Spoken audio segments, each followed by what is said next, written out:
Hi friends, welcome to my channel Odia flavours by Madhu. आसंता आज बनैबा बैगन अंडार। आज आम बढ़िया डिश बनैबा। एबे कौन करबा, नहीं गोटे बड़ बैगन नहीं बड़ बैगन को एमती आम मझिरू फाड़ कर नहीं जा। मझिरू एमती फाड़ कर नहीं सारा पर बैगन भितर आम जितक मंजी थी गोटे स्पून साहाଯ୍य एमती काढ़ी नहीं जा। मंजी की सब काढ़ी गोटे जगार रखीदे। बैगन मझीटा पूरा खाली करदे। एबे देखंतु एभली आम बैगणर मंजी सब काढ़ी नहीं जाइए। बैगणर खाली कभर ही रखिंट। एबे कौन करबा, बैगण को एमती कौन करबा भल भाव आपको एमती फाड़ करदे। फाड़ करके एबे कौन करबा, गोटे पानी रे पकेदबा, ना बैगण आमर कला पड़ जाव। एबे देखंतु एबे कौन करबा, आपको रखीदे। एबे आम गोटे टमाटो गोटे पियाज नहीं। एबे कौन करबा, एमती फाड़े फाड़े टमाटो को एमती छोट छोट करके काटी नबा। एमती पूरा चुन चुन करके आम कौन करबा, बैगण सॉरी टमाटो को काटी नबा। ता सहित पियाज को भी ये पूरा छोट छोट करके पूरा चुन चुन करके आम काटी नबा।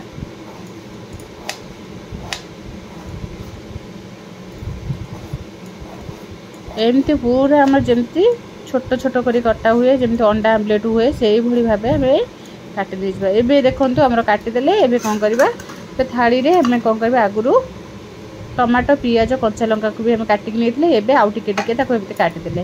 बैगणर आम जितक मंजी सब काढ़ी नहीं जाते, सहित धनिया पत्र कच्चा लंका को भी काटी नहीं। एबे बैगणर मंजी को भी छोट छोट करके पियाज टाइप पियाज जिते छोट छोट कले से भली भाव आम बैगण मंजी को भी काटिक नहीं जा। बैगण मंजी की न फपाड़ी बैगण मंजी को भी एमती आम काटिक पूरा छोट छोट करके रखीदबा।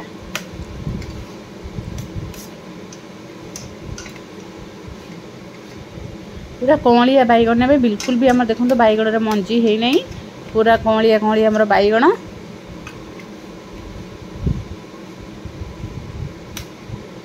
एबे बैगण को आम काटिदेले। काटिदे एबे कौन करबा, गोटे जगह गोटे आम गिना नहीं जा, बड़ गिना आम सब रखीदबा। ता सहित कंचा लंका धनिया पत्र बैगण छोट छोट कर काटी पियाज टमाटो सबू देदेले। देकरी एबे कौन करबा, दुईटा एबे स्वाद अनुसार लुण पकईदेबा। लुण पकई सारा टिके हल्दी पकईदेबा। हल्दी पकई सारा दुईटा अंडा नहीं जा। आपको भल भाव गोलेदेबा। गोले सारा आदि कौन करबा, दुईटा अंडा पकईबा। हल्दी लुण को भल भाव आम मिसेदेबा। मिसे दे सारा दुईटा अंडा को आदि भांगिकी पकईबा। एमती जदि बड़ बड़ थी एमती स्पून साहाଯ୍य ताको छोट छोट करदेबे। एबे दुईटा अंडा को कौन करबा, फटेकरी आदि पकईबा।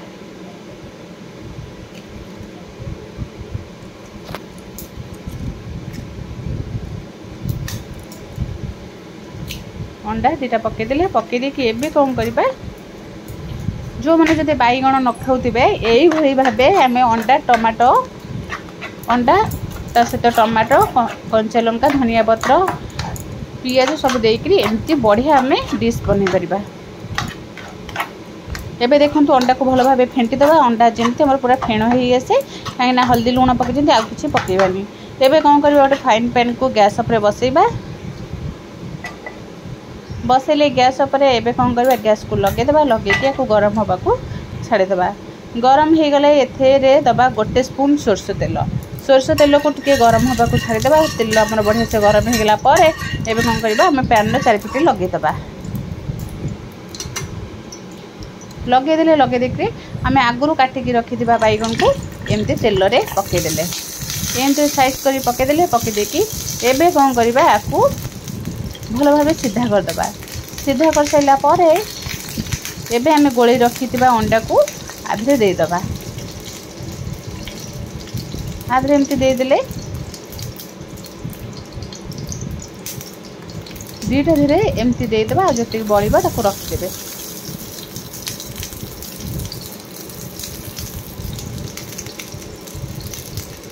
एमती दे सारा पर एबे कौन करबा, आपको आउ टिके टिके जदि एमती भीतर देदेबा। जमती देवे जमी बाहर को न आसबे, आम बाहर को बाहरी गले कहीं गोटे धीरे बेसी गले बाहर को बाहरी आसबे। एबे कौन करबा, ताको घोड़े दबा। गैस को आम सिम रे रखिकी ताको 3 ରୁ 4 मिनिट छाड़ीदबा। 3 ରୁ 4 मिनिट पर देखा। देखंतु एबे हमरो केते सब बाहरी आसी। एबे कौन करबा, आम बैगण को ओल्टे दबा जेमती हमर अंडा ओल्टा हुए से भली भाबे ओल्टे दबा।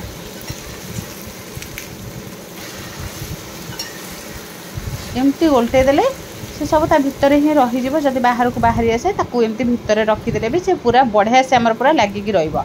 एबे देखंतु गोटे धेरे हमर बाईगण रे पूरा बढ़िया से रही जाइतबा आ गोटे धेरे टिके फांका हे जाइतबा। एई बाईगणटा हमर फांका हे जी जोरू आमे कोन करबा जति के हमर अंडा सब बाहर रही जाइतला ताकू एमती बाईगण भितरे रखी दबा। रखी देले ता भितर जो हमर अंडा कंचा अछि से एमती लगे दिला परे से बढ़िया से पूरा पुणी उल्टे देबे लागी जीवो। जदि जो माने बाईगण न खाउदिबे देखंतु ये बाईगण रे हमर बिल्कुल भी बाहरी नाही। गोटे बाईगण बाहरी जाइतला गोटे बाईगण रे पूरा बढ़िया से रही जाइतला। एबे कोन करबा ए बाईगण रो चारि पिटी लागी दिबा ताको कोन करबा आ गोटे बाईगण एमती रखी के ताको एमती गोटे खड़िका साहाय्य भले से दाबी देले से बढ़िया से रही जीवो बिल्कुल भी आउ बाहरी बनै। एमती भल भाबे लगे देले लगे की एबे कोन करबा एबे आकु एमती भल से टिके दाबी दाबी करी माड़ी नबा। जो मैंने जब बाईगण खाइबा को पसंद न करुथिबे एई भली थरे बाईगण अंडा रे बनातु बहुत बढ़िया लागिबो। बिल्कुल भी हमको जदि बाईगण जो मैंने न खाउथिबे आराम से एमती अंडा रे देकरी बनैले खाई परिबे। एबे आकु कोन करबा आउ थरे ताकू उल्टे नबा। एबे ताकू एमती आउ टिके तेल स्प्रे कर दबा। स्प्रे कर दे सला परे एबे कोन करबा उल्टे नबा। तेल टिके स्प्रे कर सला परे एमती उल्टे देले एबे देखंतु उल्टे दे सला परे ताकू एमती खरिका साहाय्य रे भल से आस्ते आस्ते माडी देले कोन हो हमर जो भीतर जति अंडा कंचा थिबो सब बाहरी आसबो। एमती आकू गैस को सिम रखी कि ताकू भल भाबे भाजबे 5-10 मिनिट रे आराम से हमर देखंतु ए बैगण रे हमर बाहरी जाइतला बिल्कुल भी आउ बाहरिलानी बढ़िया से पूरा रहिला। एबे याकू काटी करी आराम से खाई परिबे। एबे ताकू एमती नै गैस को हम सिम रे रखी कि भल भाबे दाबी देले हमर बैगण भी तेल रे बढ़िया से भाजी जाइतबो। बैगण भी खाई परिबे ता सहित अंडा भी खाई परिबे। एबे देखंतु केते बढ़िया से हमर रेडी हे गला बैगण अंडा मसला। एबे कोन करबा गोटे प्लेट को काढी कि ताको कोन करबा एमती रखि देबा। देखंतु केते बढ़िया आउ टेस्टी बैगण अंडार मसला पूरा रेडी हेइची। चाहिले एई भली भाबे घरे बने की खाई परिबे। जदि भल लागला लाइक शेयर कमेंट सब्सक्राइब निश्चय करबे।